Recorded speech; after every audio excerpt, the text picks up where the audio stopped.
ஒரு நொடியும் விடாத நேசம், கடல் அலையில் அறாத பாசம், ஆறாத காயங்கள் ஆற்றும் கண்ணீரில் விலகாமல்.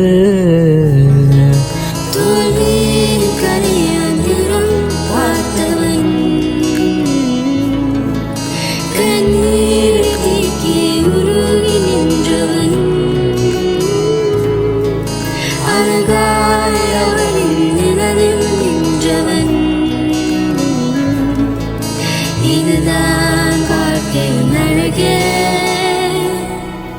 கடும் புயலில்